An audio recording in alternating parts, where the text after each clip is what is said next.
Hi, Michelle. I'm Michelle Bellefontaine in Edmonton. Former Calgary Mayor Naheed Nenshi became leader of the Alberta NDP in June. Recently, I had a chance to sit down with him for a year-end interview. Well, thanks for taking the time to talk with me in your first year-ender as opposition leader. Thanks for having me, and we found a nice spot for it here at the Citadel. So let's have a look back at the last year. It's been a big year for you.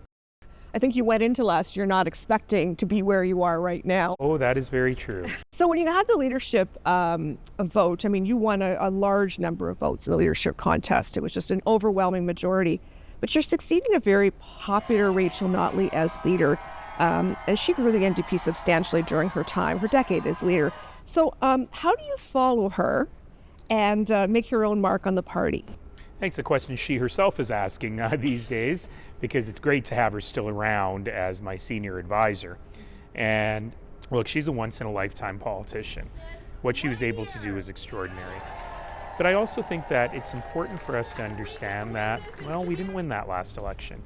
And as a result, we have a premier and a government now who are doing irreparable harm to Albertans. So it's time for us to really ask in dealing with real issues. And look, I'm not going to pretend that I'm some, Athenian in my robe and it's going to be high-minded democracy. You ever watch a city council meeting, you'll know there's a lot of back and forth. Sometimes there's stuff that you're not too proud to show grade 6 kids. But ultimately, you're rowing in a direction to try and make the city better. And I'm just not seeing that from this government. We talk to Albertans, and there are 5 things we hear constantly that people are worried about.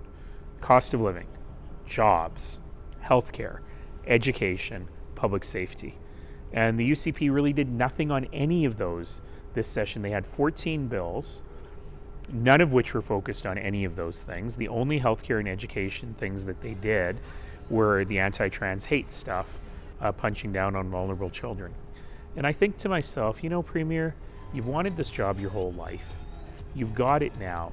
The keys to the engine are in your hands. You have the power to make life better for people, and you're just frittering it away on virtue signaling, on things that you think will make you popular or get you on Fox News, instead of actually doing good work for Albertans. And I find that really disappointing. So, this session, for those who are really nerdy ledge watchers, you will have seen that we have been acting in a different way. We don't heckle anymore. We are focused on putting in amendments that really would make the legislation better. We're not playing games anymore, and we're not dragging vulnerable Albertans through as targets or political pawns the way that others may have done. And that is a change. It's certainly a change for the UCP. They don't know how to deal with it.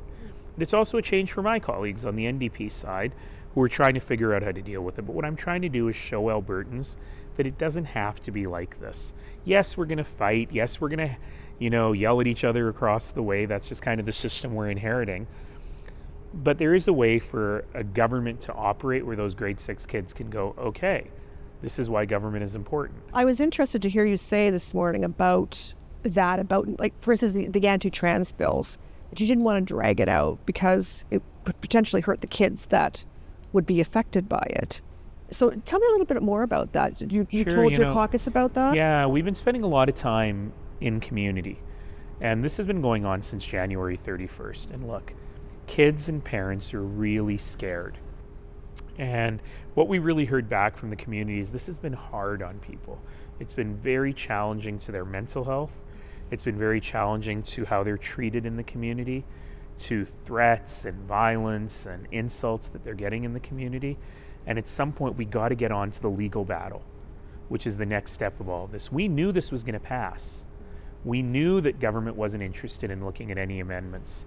So dragging things through and having people in the gallery at 2 a.m. to listen to government insult their identity, it just didn't feel right to me, and it didn't feel right to people in the community. When you were running for the leadership, you talked about you wanted an 87 speech strategy. You wanted to get out there and talk to people and maybe address the traditional weaknesses of the NDP in rural areas and smaller cities as well. So, what have you been able to do, or what are you planning to do in the next year? What I'm hearing is that in smaller communities, they're facing the exact same problems as in large communities, but even more acute. So while I might be sitting in Edmonton looking at a 12 or 13 hour wait to get into the emergency room. In smaller communities, they're looking at no emergency room, as the emergency room being closed on holiday weekends because there's no one to staff it. It's become the norm in many communities in Alberta that women cannot deliver their babies in their home community. And in addition to that, the pressure that we feel across the province around what's my kid's job going to be? What's my kid's future? How do we keep them at home? Is so much bigger in small communities where they're not seeing an economic future. They know that the oil industry is not going to be what it was in the future, and they're wondering what comes next, and the government just hasn't been there for them. So this government has, to its peril, taken Albertans outside of Calgary and Edmonton for granted. They assume they're always going to vote for them, and I'm just not sure that's true. Are you concerned at all about, what the effect of of a Trump administration will be on Alberta? Look, we got to take this very seriously. The UCP caucus literally did a happy dance the day after the U.S. election in the legislature, how excited they were about Trump. Those 25% tariffs, if they apply to oil and gas, then our economy is done. We're decimated. So that's a very big problem. But even if the tariffs don't immediately apply to oil and gas, they apply to our agricultural products, they apply to billions of dollars of exports. It's unspeakable how bad this will be for our economy. And so instead of actually putting on her grown-up pants and working to negotiate this, we have a premier who basically is like the person who goes to the used car lot and says, "That's my dream car. I'll pay you anything for it." She goes on Fox News, her dream of life, and says, "Trump is hilarious. I love that guy." Here's the thing. What matters is the overall economic power of Canada in having this conversation. And the premier freelancing talking about how hilarious Trump is on Fox News, I would like to say, look, that's going to hurt us. The point is, it's irrelevant.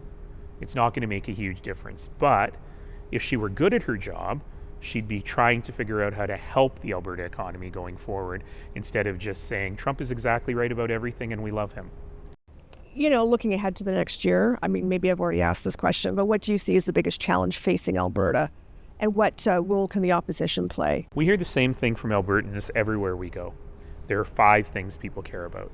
They care about the cost of living, they care about jobs, they care about public health care and public education, and they care about public safety. This government has done nothing on any of those things in this legislative session. And so what we need to do is really say to people, here's our offer on affordability. So this is what our economic development plan is, our plan to get decent, good jobs into communities across Alberta. Data centers, great idea, no jobs. And so we need sustainable long-term jobs in these communities that keep young people there. But there are also 3 things on affordability that are directly in our control. It's auto insurance, utilities, and housing. So we got to get back to Albertans and give them an offer on what we can do to help them have good jobs, good lives, and decent services. Well, thanks very much for taking the time to talk about the past year and what we're going to be looking forward to in the year ahead. Thank you. Happy holidays to everyone. Merry Christmas, a Happy New Year, and let's build a better Alberta.